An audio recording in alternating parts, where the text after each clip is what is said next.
everyone, welcome back to my channel. I hope you're all safe and well. It's absolutely gorgeous here today. It's such a sunny day.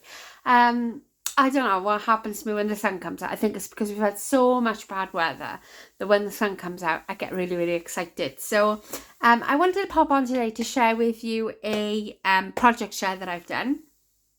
I've got a couple of videos scheduled, so I'll be putting them up. This is from a pic from my, I've mentioned it about a gazillion times now, but I've got a jar where I pick out a project, and I've got another jar where I pick out paper pads, and so far I have crafted so much. So these will probably go on my Etsy store.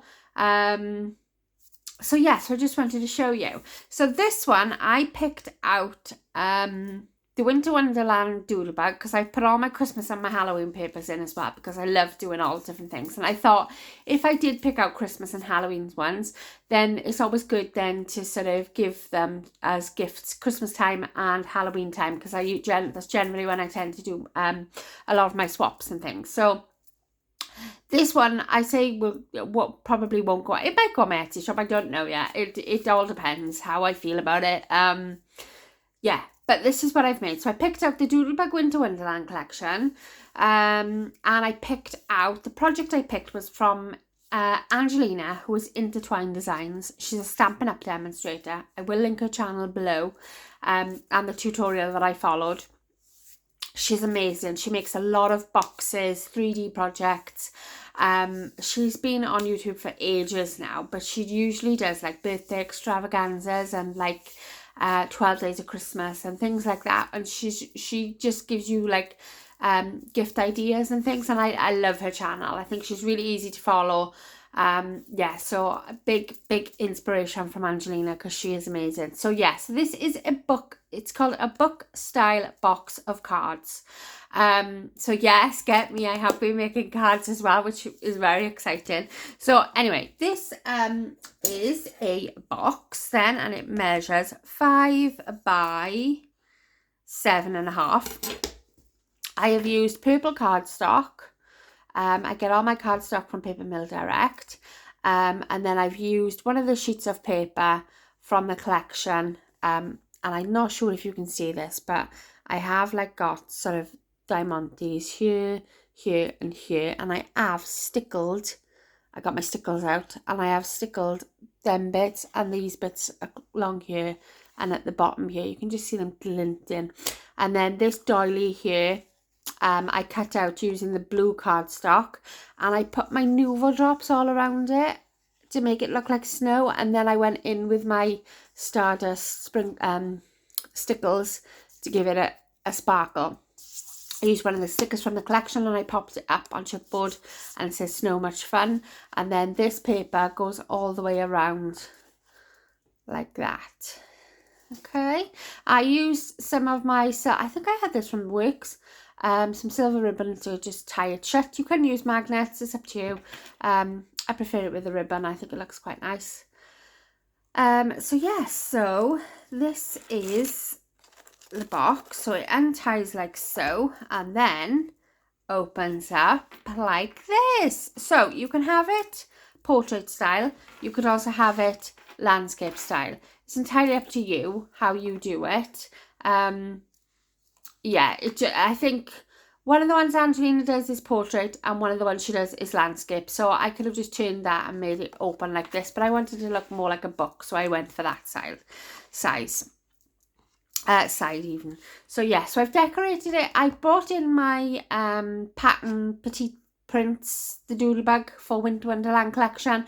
I brought that in, and I used it to mat the inside of the book.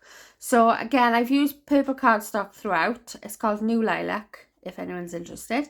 So this opens up like so, and then inside you've got envelopes, if I can get them out. Just get one out, right? Envelopes, which I've made myself. Okay, I gotta put the stickiness on there. So there's one section is of envelopes, and then the others I've just done cards. Okay, so as you can see there, I'll get these out so you can see. So it's got 6 envelopes, 6 cards.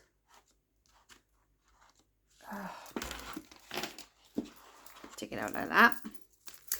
And then I made a little bit of a boo-boo. I decorated the inside and then I totally forgot that I had to add the insert. So probably I would have what I would have done is add this and then sectioned off and done my decoration sort of like in that box and one in that box rather than doing it all as one. But I know for next time, because obviously you can see my tabs here.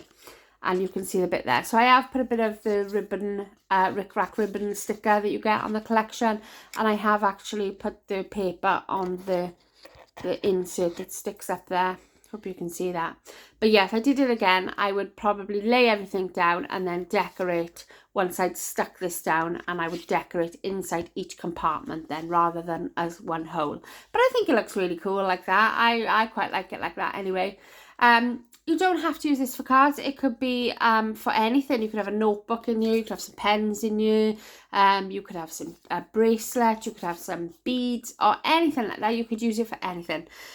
You don't have to have the insert. So then you can have just a box of cards, but they will just be the ordinary 6x4 standard or 5x7. You could get 5x7 in you. Could you get 5x7 in you? No. Actually, no, you'd have to go for the 6x4 card style or the A2 style version because your envelopes would be bigger as well. So, yeah, but you could follow, you don't need to put that insert in. I just really, really like the insert. I like the idea of smaller cards because we know what we like when I'm making cards. Anyway, I've decorated the whole of this box so it is all stuck in. It's really sturdy because I've matted it and everything. So, yeah. So that is the box. So I've got 6 envelopes that I've made here. Now in the video that Angelina does, she uses what's called the Memories and More cards. Now Stampin' Up, I'm not sure if they still do. I haven't had anything from Stampin' Up for such a long time. But they do their own sort of cards. Usually 3x4s and 6x4s. And then they do their own envelopes with them as well. So I was assuming that these cards were 3x4s and the envelopes were just that little bit bigger. But actually, for them to fit nicely, because there was a bit of a gap, when I tested it with a 3x4 card and an envelope just a little bit bigger, there was too much gap and I wanted it to actually fill the space around. I didn't want, there was a load of gap around. So I went for the card that measures, I think it's 3¼ by 4¼ and then my envelopes were 3½ by 4½ then, obviously, yeah. So I went up 1/4 on the envelopes and I went up 1/4 on the actual cards themselves because I just wanted them to have a nicer fit inside this little section. So basically with regards to the cards, I have not done hardly anything. I've matted it with a pink, blue or purple cardstock and then I've just used the cut parts that come with the collection and put them on top. I then gone over with some gems or some stickles and that is it. The easiest thing I've made ever and it went so quickly, honestly, it's so quickly. So this one has got the snowman here, says hello. I've matted it with a blue cardstock. They're all on white card. And then on the snowflakes then I've got some blue gems. And then I've also stickled his little bobble on his hat. So that's what, some are portraits, some are landscape. So this one then we've got hello my dear. And again I've matted this one on the purple. And I've stickled his little scarf. And then I've just put some gems around. Again, this one's on the blue cardstock, gems around and stickle the scarf. That's my favourite cut apart from the collection. Do you want to build a snowman? I've just put some stickles on his hat and then I've put some pink gems in there and I've used the blue to thing. Actually, I might use that as my front card. I also love this one. It's the Yeti and it says hello winter. So yeah, so this is, I apologise for my, it looks as if it's quite yellow, doesn't it? It could be the light, because I have got the blinds up, but it is dark around the side of the house, so I still have to have the light on.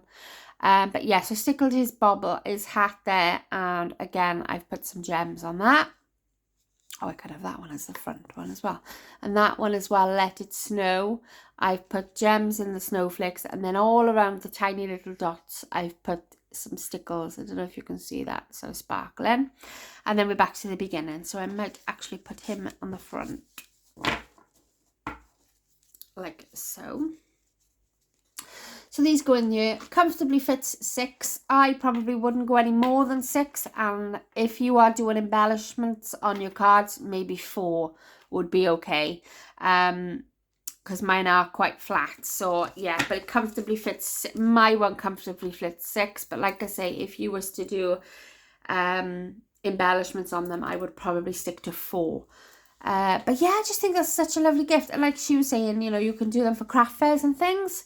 So yeah, so I'm really pleased with how that turned out, because you know me and cards, I mean, I'm not a big fan of them, making them. I love them, but I just can't make a card to save my life. So these were really easy for me, because I just stuck them down and just decorated with my stickles. So yeah, I really enjoyed making this project, and this is what I love about this jar. It's making me craft things that I wouldn't usually craft, or obviously I like the craft because the projects are in my watch list, but it's making me do things that I haven't done for a while. You know, I've never made this project before. I've got it in my watch later. I've always wanted to make it. And now I have. And it's funny because the tutorial that she does is using Christmas papers as well. So, yeah, I was laughing when I pulled the Christmas paper out. So, yeah, but this is my book. And this, yeah, so this is one of the projects that I've done. So that just closes there, and I figured out a really good way of wrapping a ribbon, and now I'm going to share it with you.